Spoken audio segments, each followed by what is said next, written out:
श्रद्धालु जिज्ञासु श्रोताओं, विरत हुई पुच्छी सुणम की 15 गाथाएं परिसंपन्न हुई थी और 16वीं गाथा का पहला चरण, जिसके अंतर्गत आपने सुना था कि परमात्मा प्रभु महावीर स्वामी जी ने अनुत्तर धर्म का संदेश दिया, सर्वश्रेष्ठ धर्म को कहा और इसी के अंतर्गत आपने जाना कि अनुत्तर धर्म क्या होता है, धर्म के लक्षण ज्ञानियों ने क्या बताए हैं और धार्मिक होने की पहचान क्या है, यानी लक्षण क्या है। ये सारी बातें आपने सुनी।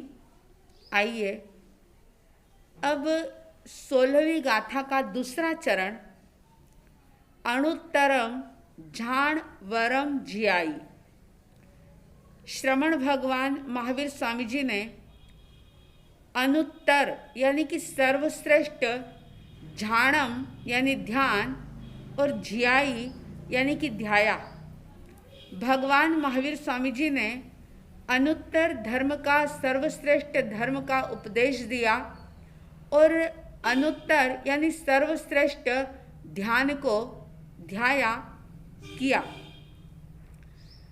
तो क्या ध्यान भी असर्वश्रेष्ठ होता है? ध्यान भी क्या निम्न कोटि का होता है? पहली बात तो ये जान लें कि हर साधक का लक्ष्य परमात्मा बनने का है। हर साधक का एम जो है, साधना करने का कारण जो है, वो सिर्फ यही है कि अपने भीतर में बैठी हुई, छुपी हुई भगवत सत्ता को प्रकट करना। तो भगवत सत्ता को प्रकट करना यानी क्या? तो इस बात को ऐसे समझ लें कि वीतराग बनना, राग और द्वेष से मुक्त होना, ये प्रत्येक साधक आत्मा का कर्तव्य है, लक्ष्य है, कोशिश है और इसी के लिए सारी साधना आराधना की जा रही है। अगर वीतराग बनने के अलावा कोई उद्देश्य है तो समझ लेना कि वो उद्देश्य क्षणिक होगा, वो बदलता रहेगा। तो अणुत्तर ध्यान जो है वह वीतराग बनने में बहुत बड़ा सहयोग देता है, या यूँ कह दूं कि वीतराग अवस्था को प्राप्त करने के लिए ध्यान एक सीढ़ी है, एक पायदान है, लिफ्ट है कि जिसके द्वारा अतिशीघ्र ऊपर पहुंचा जा सकता है, यानी श्रेष्ठता की ऊंचाइयों को प्राप्त किया जा सकता है। अब सवाल पैदा हो सकता है कि ध्यान कैसा हो, क्या हो ध्यान? तो पहले इस बात को ध्यान में रखना कि परमात्मा महावीर स्वामी जी ने ही नहीं, लेकिन समस्त अरिहंत भगवंतों ने ध्यान के 2 भाग किए हैं, एक शुभ ध्यान और एक अशुभ ध्यान, और फिर इनको ही वापिस 2 भागों के अंदर बांटा है, यानी 2 ध्यान शुभ बताए और 2 ध्यान जो है वो अशुभ बताए हैं। पहला है आर्त ध्यान, जो कि अशुभ ध्यान की कैटेगरी में आएगा, क्योंकि ध्यान जो है लगभग हर जीव करता है, हर व्यक्ति ध्यान करता है। जैसे बोल चाल में भी आप कहते हैं ध्यान रखना, ध्यान से चलना, ध्यान से बोलना, ध्यान रख कर के ये काम करना, ध्यान रखना। बड़ों से भी कई बार ये शिक्षाएं मिलती है, ध्यान रखो। तो ध्यान हर जीव के पास है, लेकिन वो ध्यान अगर अशुभ होता है तो वह दुर्गति यानी कि आत्मा का पतन करने वाला होता है, और वही ध्यान अगर शुभ हो जाए तो वो ध्यान अनंत अनंत कर्मों की निर्जरा करके आत्मरक्षा करने वाला होता है। जैसे अगर जलते हुए दीपक को हवा के सामने रख दिया जाए तो उसकी लो जो है, उसकी ज्योति जो है वो प्रकंपित होती रहती है।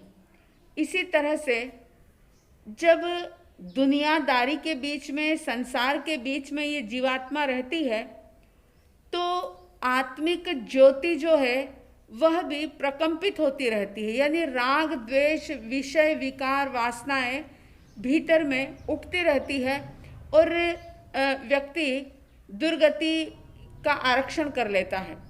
लेकिन अगर दीपक को किसी ऐसे स्थान पर रख दिया जाए जहाँ पर बिल्कुल भी हवा नहीं है, निर्वात स्थान है, यानी वायु से रहित स्थान है, जहाँ तेज आंधी नहीं है, तूफान नहीं है, तेज हवा नहीं है, तो ऐसी जगह पर दीपक जो है उसकी ज्योति प्रकंपित नहीं होती।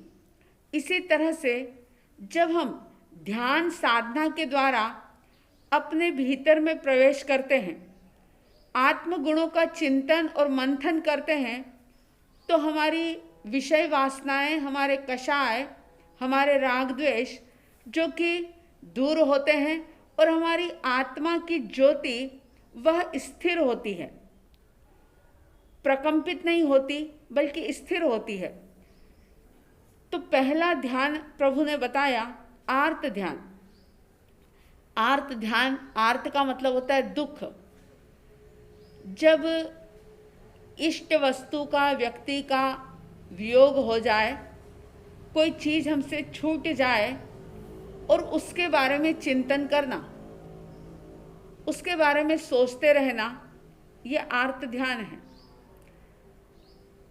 कल की चिंता करना, कल क्या होगा। अगर किसी की बेटी है और वो बड़ी हो रही है तो वह माँ बाप चिंता करें कि अरे बेटी बड़ी हो रही है, अब क्या होगा, कैसे इसकी शादी होगी, कैसे हमारी आजीविका चलेगी, कैसे पैसा आएगा, कैसे क्या होगा। ये सारा जो चिंतन है वो सारा के सारा आर्त ध्यान के अंतर्गत जाता है।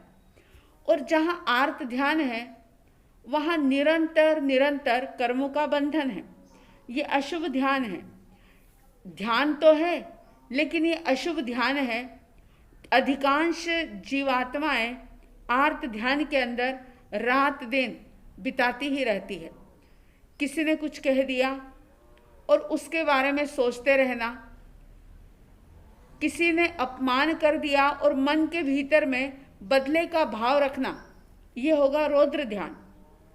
क्योंकि आर्त का मतलब होता है दुख और रौद्र का मतलब होता है गुस्सा।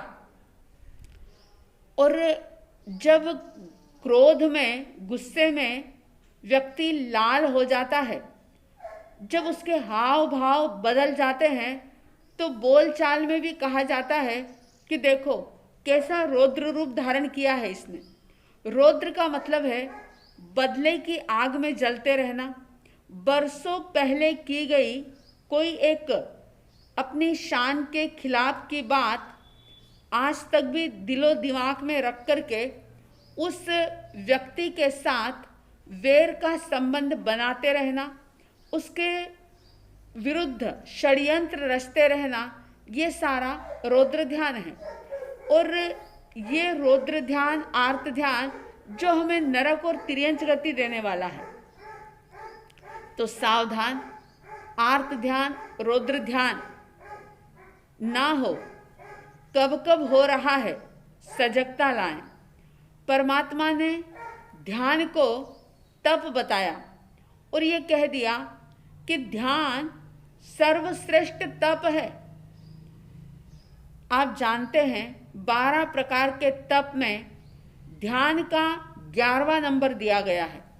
यानी इतना श्रेष्ठ कोटि का ये तप है ध्यान कि जिससे अनंत अनंत कर्मों की निर्जरा हो जाती है।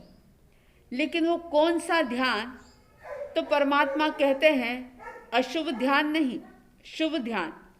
अगर अशुभ ध्यान जो कि जन्मों जन्म से चलता आ रहा है और उसी अशुभ ध्यान के कारण से ये जन्म मरण संसार जो कि लगातार बढ़ता ही चला जा रहा है, उस ध्यान पर विराम लगाने की आवश्यकता है और अपने ध्यान को मोड़ने की आवश्यकता है, यानी अशुभ से शुभ में ले जाने की आवश्यकता है।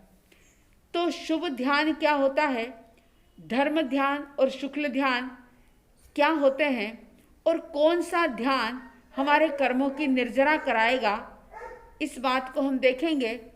सिर्फ इतनी सजगता अवश्य रखें कि कब कब हम आर्त होते हैं, दुखी कब कब होते हैं, क्योंकि जो व्यक्ति वर्तमान क्षण को नहीं जानता वो या तो बीते हुए के बारे में सोचेगा या आने वाले कल के बारे में सोचता रहेगा। और ये जो बीते हुए कल के बारे में सोचना और आने वाले कल के बारे में चिंतन करना, ये सारा ही आर्त ध्यान और रौद्र ध्यान के अंतर्गत ही जाएगा। जो वर्तमान क्षण को जिएगा, जो एक एक पल को जिएगा, वही धर्म ध्यान के अंदर प्रवेश कर पाएगा। देखेंगे धर्म ध्यान क्या होता है, शुक्ल ध्यान क्या होता है। आइए परमात्मा महावीर स्वामी जी को बड़ी श्रद्धा और भक्ति के साथ वंदन करेंगे। जिनका परम पावन चरित जल निधि समान अपार है, जिनके गुणों के कथन में गणधर न पावे पार है।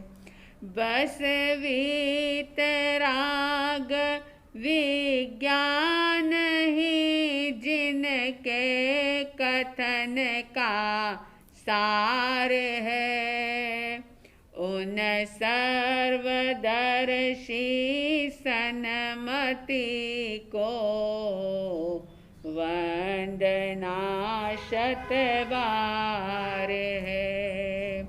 उन सर्वदर्शी सन्मति को वंदना शतबार है। आप सब आर्त ध्यान और रौद्र ध्यान से ऊपर उठें। ऐसी साध्वी द्वय की तरफ से हार्दिक हार्दिक शुभ मंगल कामनाओं के साथ जय प्रभु महावीर, जय गुरु आनंद।